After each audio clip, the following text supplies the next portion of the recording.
제가 이 선거사무소에 과자가 있는 걸 처음 보는데요. 오늘 뭐 중요한 행사가 있는지. 예, 오늘은 이 지역 최대 현안인 재개발 재건축에 대한 주민 간담회가 열릴 예정입니다.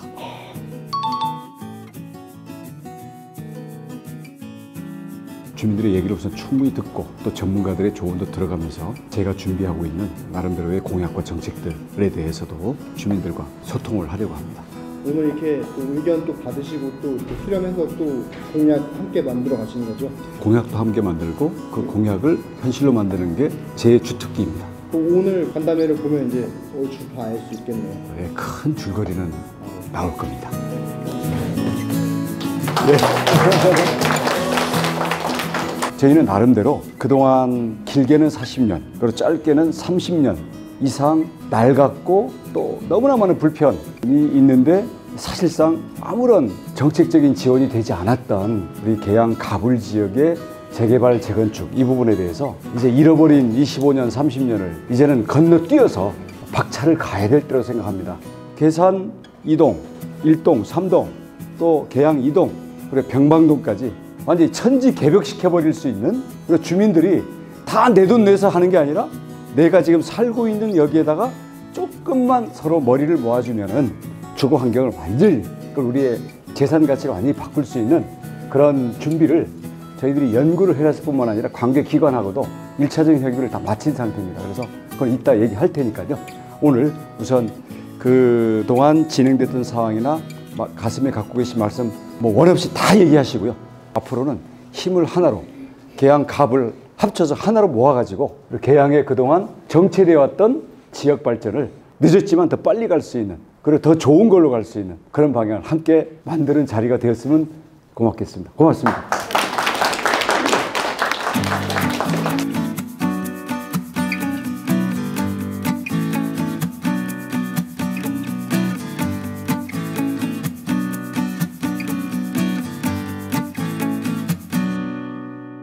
예, 우선 제가 상황을 저희들이 이해를 우선 잘 합니다. 상황들이 조금씩 다르죠, 그죠?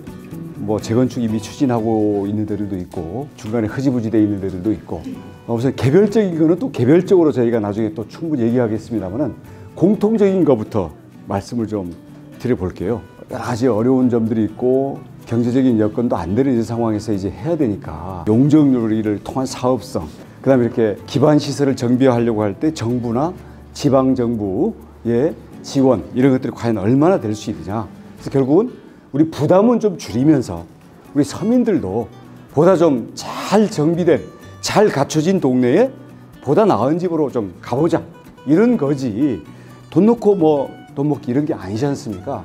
그래서 저희들도 초점을 거기다 맞추고 있습니다. 지금 우리한테 있는 큰 유리한 여건 중에 하나는 속해 있는 곳들이 전부 역세권에 해당이 됩니다. 근데 역세권이라고 해봐야 이게 다 따로따로잖아요. 임대만 놓는 사람들도 있고 그냥 자기 집에 사는 사람도 있고 그냥 세놓고 그냥 딴 데 사는 사람도 있고, 아파트 같은 경우 보통 자기가 들어와서 사는 분들이 많고, 그러니까 재건축 또는 소규모 개발을 하려고 그러면 이해관계가 안 맞아가지고 도저히 합의가 안 됐기 때문에 뻔히 보면서도 갈 수가 없는 거예요.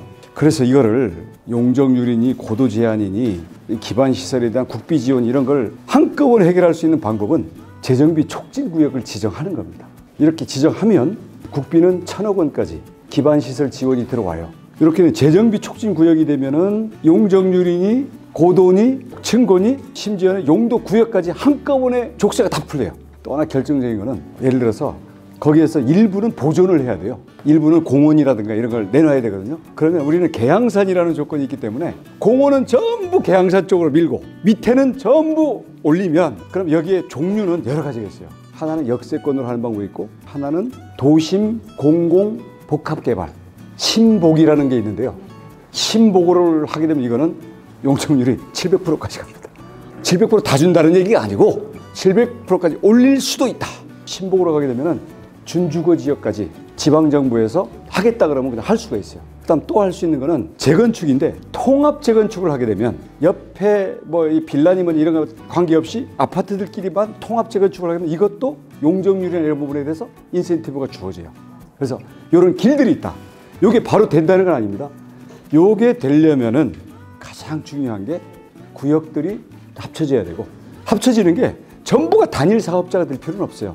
그 안에서도 구역 내에서도 서로 이해관계만 조정하고, 그래서 지금 우리 빌라 있는 데는 공원으로 되게 되면 그 아파트 받는 건 밑에 가서 받을 수도 있는 거거든요. 구역을 넓힐수록. 그래서 저희는 큰 전제는 철저히 주민 동의율이 확보됐을 때만 갈 수 있다는 것이 당연한 거긴 하지만, 가급적이면 넓히면 재정비 촉진구역 지정도 되고, 그 안에 역세권, 통합재건축 또는 도심 공공복합사업 이런 것들을 집어넣게 되면 개별적으로 풀려고 하면 안 풀리는 것들이 한꺼번에 풀릴 수가 있다. 그러면 이게 전체가 아니면 못 가는 거냐? 개별로 가려고 해도 다 갈 수는 있어요. 그래서 저희는 구체적으로 우리 전문가들하고 우리 주민들 의견들을 개별적인 걸 놓고서 과연 어디까지 할 수 있는지, 그래서 조금 시간이 걸리더라도 자기 부담을 최소화시키고 통합 재개발로 만약에 하게 되면, 그럼 우리 주민들이 골치 아플 문제가 아니라 전문가들, 총괄 건축가나 이런 거에 대한 공공사업 시행자들, LH라든가 인천시청 같은 데서 전문팀을 짜가지고 이런 걸 조정을 해주는 수도 있습니다. 그래서 그런 부분들을 충분히 소개를 하고 찾아 먹을 수 있는 것들에 대해서는 저희가 중간에 심부름을 할 테니까 주민들 입장에서 가장 유리한 걸 선택을 해라. 대신 나만 혼자 가려면 잘 안 되는 길이 주변에까지 조금 넓히면 좀 좋아지고, 이게 전체가 되면 지금 생각하는 것보다는 개양 개산이 갈 수도 있다. 일단 우선 그런 정도의 말씀을 드리고, 나머지는 이제 얘기를 주고받으면서 더 구체적인 걸 얘기해 보도록 하겠습니다. 시청에도 저희가 문의를 해가지고 사실 구청에도 다 해봤는데 현재 법령하에서는 안 된다고 얘기하셨거든요. 그러면은 그 선별법을 제정하는 걸 전제로 지금 말씀하시는 건지, 아니면 현재 법령하에 충분히 그렇게 가능하다고 지금 알고 지금 말씀하신 건지 궁금하거든요. 그 말씀을 드릴게요. 일단 제가 국토부 있을 때 노후도시 정비특별법, 그 주로 1기 신도시를 해당하는 거긴 한데 1기 신도시만 해주면 나머지가 배 아파서 안 되잖아요. 그래가지고 일단 100만 평방미터 이상 30만 평이죠. 그러니까 그 정도 면적으로 지정이 되면 1기 신도시 지금 지원하는 것을 다 적용할 수 있게, 대신 이렇게 되면 통합 개발을 하도록 돼 있어요. 그래서 계산역하고 이방역까지 포함해가지고 이 구역들이 한꺼번에 들어오면 법 개정 없이 그냥 바로 가능합니다. 특별법 고쳐야 된다 그러면 그 어느 세월에 하겠습니까? 그죠? 현행법 내에서 할 수 있는 방법을 저희들이 제시를 할 겁니다. 이 부분들에 대해서는 저희가 어디에다가 법률 조율을 하더라도 딱 떨어지는 답을, 구체적인 거를 빠른 시간에 제시를 해드리겠습니다. 그 구역종 동의를 50% 낮출 것인가를 고민을 하고 있다고 제가 좀 들었습니다. 그래서 그거를 좀 인천시 한번 좀 얘기해서 이번에 인천시 기본계획 변경안 고시되기 전에 구역종 동의를 50%를 맞춰줘라. 그러면은 엄청나게 속도를 좀 낼 수 있거든요. 저희 같은 경우에 뭐 다 마찬가지거든요. 지금 재개발하는 데는 그거가 가장 쟁점인 것 같습니다. 사업 속도를 내려면. 큰 원칙은요, 제가 국토부 장관 이제 하다가 이제 왔기 때문에 지금 말씀하신 것처럼 구역 지정, 그다음 뭐 기본 계획, 조합 설립 등등 해가지고 그 동안에는 빨라야 한 12년, 15년 걸리게끔 법이 돼 있었어요. 그래서 우선 전국적으로도 줄일 수 있는 거 다 줄이자. 그래가지고 이 부분을 지금 한 5년 정도로 이미 줄여놨습니다. 거기에다가 지자체별로 이 부분들에 대해서 요건을 낮추거나 하면, 현재 저희가 개선해 보면 빨리 하면 6년 내지 8년이면 다 진행될 수 있게끔, 그리고 대통령의 엄명이 지난번에도 이 재건축 재개발에 대해서는 규제가 너무 많고 그러다 보니까 시간이 끌면 물가가 올라가지고 사업성이 더 떨어지는 거예요. 빨리 해야 오히려 사업성이 좋은 거예요. 시간이 돈이잖아요. 그리고 다 융자 받으면 그게 다 이자인데, 그래서 시간을 줄여주는 게 돈 주는 것보다 더 낫다.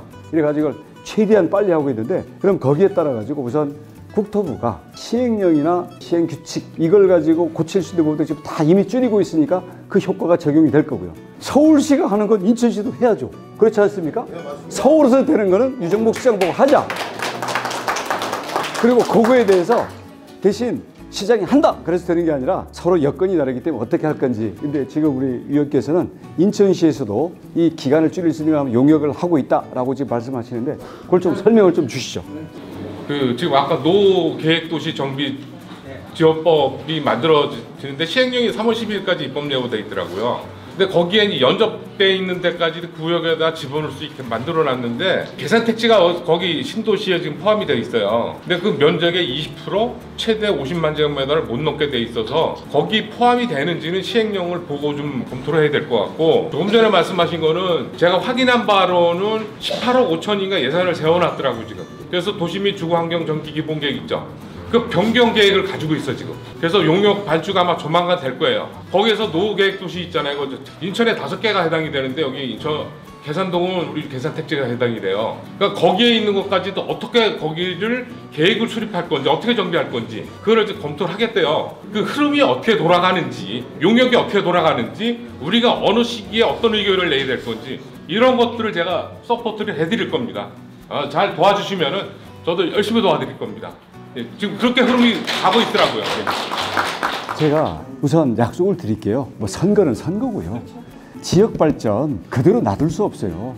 저는 국토교통부 장관으로서 재개발 재건축을 활성화시키는 전국적으로 활성화시키는 일을 해왔기 때문에 이것을 우리 계양구에다가 어떻게 가장 유리한 걸 가장 빨리 적용시킬지에 대해서 저도 준비가 되어 있으니까 저희들은 당연히 하고 이와 관련된 여러 가지 전문가들을 모셔가지고 자문팀 만들고 또 우리 보좌관들도 요새 뭐 국회의원 한 사람이 뭐 7명씩 뭐 데리고 있다 해서 그거 뭐 없애라 막 말이 많잖아요.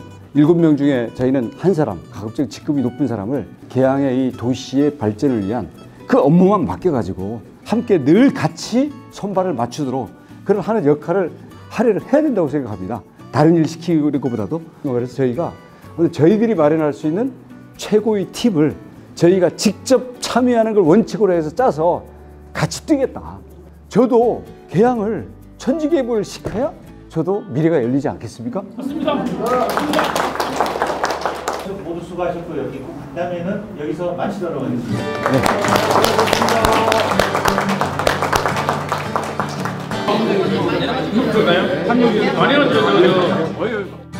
오늘 어떠셨는지 좀 말씀 좀 해주시면. 오늘 후보님께서 앞으로 어떻게 하실지를 궁금해서 왔는데 모든 의혹이 다 재개발 재건축에 대해서도 그렇고 앞으로 해나가실 거에 대한 미래가 보여서 너무 감사했습니다. 속이 다 후련했습니다. 아유 감사합니다. 네, 네. 고맙습니다. 네.